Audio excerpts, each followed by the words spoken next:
huge boy racer meet up in Levin on the weekend turned pretty ugly. You had riot police, you had roads set on fire. One young woman had her legs run over. Just a warning, the clip you're about to see is pretty confronting.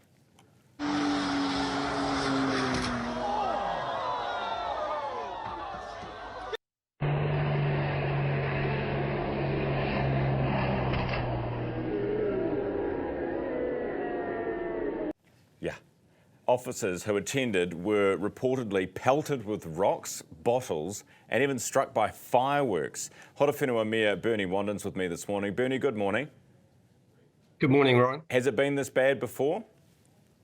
Look, last year we had exactly the same sort of episode where police were not prepared. We probably didn't have quite the biggest crowd that we had this year, but this time the police were prepared. And so they were able to sort of get in there and disperse the crowd reasonably quickly this time, whereas last time it went on for a few hours. They say they want somewhere to do this, somewhere safe to do this. Isn't Manfield nearby? Is there nowhere they can go? Well, I think this has been tried before. I don't think this is anything new that, there's been various pads put in various towns and cities across the country. And while they might use them initially, eventually it doesn't give them the attention or the sort of support that they want. And unfortunately, with this sort of event, there is an element there that deliberately want to incite violence, taunt police, provoke communities, and so it doesn't serve the purpose of what they want to do. All right. Well, let's hope that no one dies at the next one, because it looks like it could be heading that way. Bernie, appreciate your time this morning. Just gone 8 minutes after 7. That's Bernie Wandin. He's the Horowhenua Mayor. Now, the Minister, Mark Mitchell, has been on this, of course, over the last couple of weeks. He's wanting to change some rules, get some laws changed. We asked him to come on the program to respond to this. He's unfortunately on a flight right now, but he sent us this statement. Yeah, hi Ryan. Obviously total condemnation of the behaviour that we saw from these boy racers and the people that came out, the spectators that came out to watch them on Friday night in Levin and Palmerston North.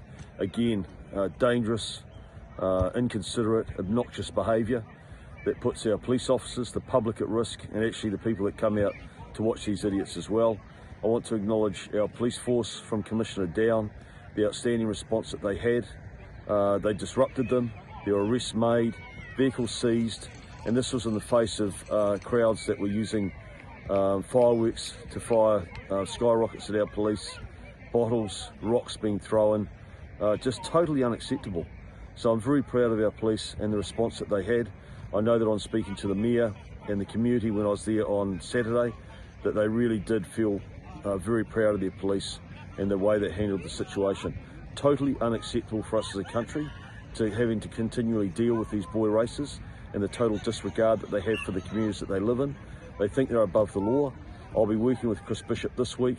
We've already signalled that we're going to be passing new laws that fundamentally mean at the moment they need 3 convictions to have their vehicles taken and crushed. We're changing that. They'll be taken the first time round. They're gone. So we'll be working this week to make sure that I'll be working with Chris Bishop to make sure that we find a pathway to be able to progress that legislation as quickly as we can and give the police the powers that they need. As Police Minister Mark Mitchell, will any of this actually stop it going from a 3-strike system to a 1-strike system? These guys, they're not just driving around and doing donuts. They are using their vehicles as weapons. Police made 10 arrests. There were 1,000 people there, and they were throwing not just bottles, but fireworks at police officers, 2 police officers injured, and also at the same time using the vehicle aggressively as a weapon. Joining us now is racing driver veteran Greg Murphy. Greg, good morning.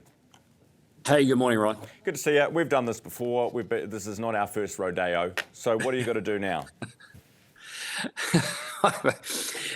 Stop with the big talk and the tough talk and the hard talk and actually get some action. I mean, it's quite laughable, isn't it, really, when you think about it and when you see it and when this has been going on for so long.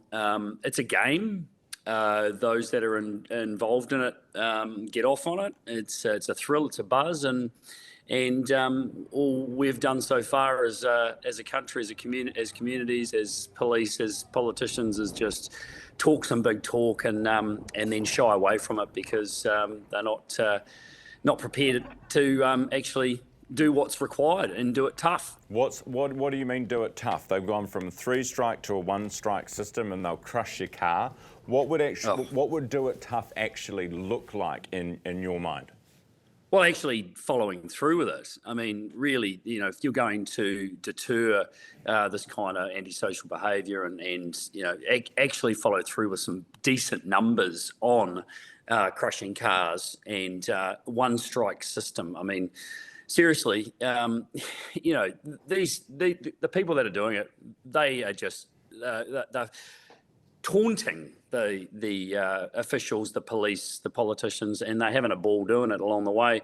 I think they're smarter and they're very well prepared, and it's a game. It's just an absolute game. So the only thing that's going to stop it is by actually following through with some decent numbers when it comes to taking these cars and dealing with them, not giving them back, decent fines, disqualifications of licenses for a long period of time, and not being soft. I'm sure Mark Mitchell will love being called soft. Hey, thank you very much for that. Really appreciate your time as always. That is a racing veteran, professional racing driver turned road safety advocate, Greg Murphy, on the program this morning. Time is now 12 minutes after 7.